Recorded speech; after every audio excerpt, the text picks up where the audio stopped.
Welcome to Big Daddy's Storytime. We're reading Thomas and Friends. Percy runs away. Hey, can you see Percy there? He's running away.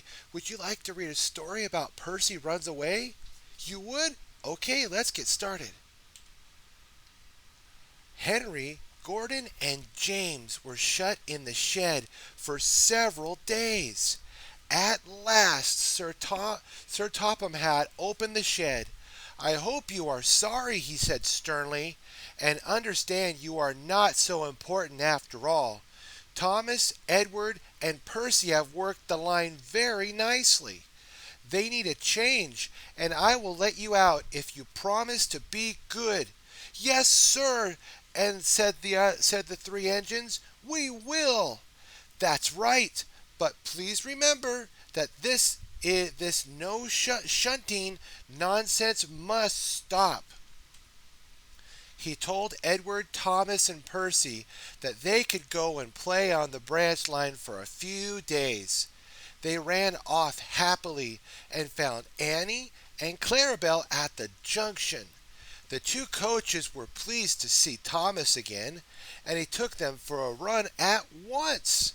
Edward and Percy played with freight cars. Stop, stop, stop, screamed the freight cars as they were pushed into their proper sidings, but the two engines just laughed, ha ha ha, and went on shunting till the freight cars were neatly arranged.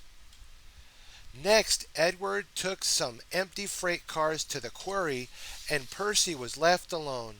Percy didn't mind that a bit. He liked watching trains and being cheeky to the engines. Hurry, hurry, hurry, he would call to them.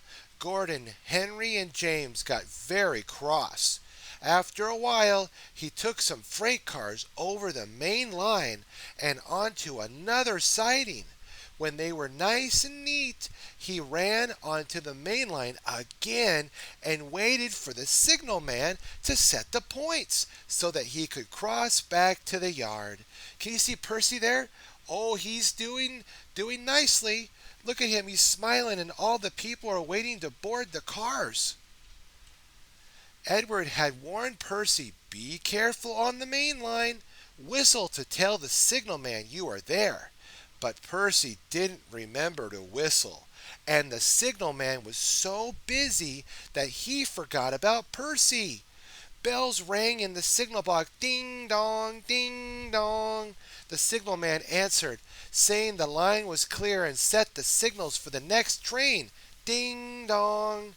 Percy waited and waited, but the points were still against him.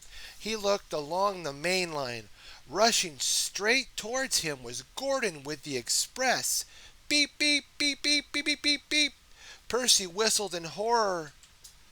Pop, pop, pop, pop, pop, pop, pop, pop, pop, whistled Gordon. His driver shut off the steam and applied the brakes.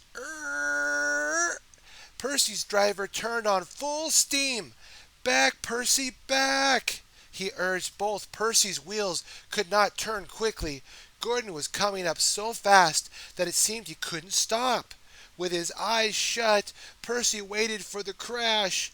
His driver and fireman jumped out. Oh, groaned Gordon. Get out of my way! Percy opened his eyes. Gordon had stopped with Percy's buffers a few inches from his. Oh, wow, that was close. But Percy had begun to move. I won't stay here. I'll run away, he puffed. He was soon clear of the station and running as fast as he could.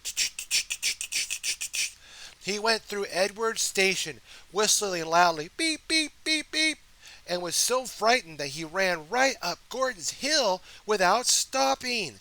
He was tired then and wanted to stop, but he couldn't. He had no driver to shut off steam and to apply the brakes. I shall have to run all till my wheels wear out, he thought sadly. Oh dear, oh dear. I want to stop. I want to stop, he puffed in a tired sort of way. He passed another signal box. I know just what you want, little Percy, called the signalman kindly. He set the points, and Percy puffed wearily onto a nice empty siding, ending in a big mouth of earth. Percy was too tired now to care about where he went. I want to stop. Want to stop. I have to stop, he puffed, thankfully, as his buffer buried itself in the mud. Never mind, Percy, said the workmen as they dug him out. You shall have a drink and some coal, and then you'll feel better. Presently Gordon arrived. Well done, Percy. You started so quickly that you stopped a nasty accident. I'm sorry I was cheeky, said Percy. You were clever to stop. Percy now works in the yard and finds coaches for the trains.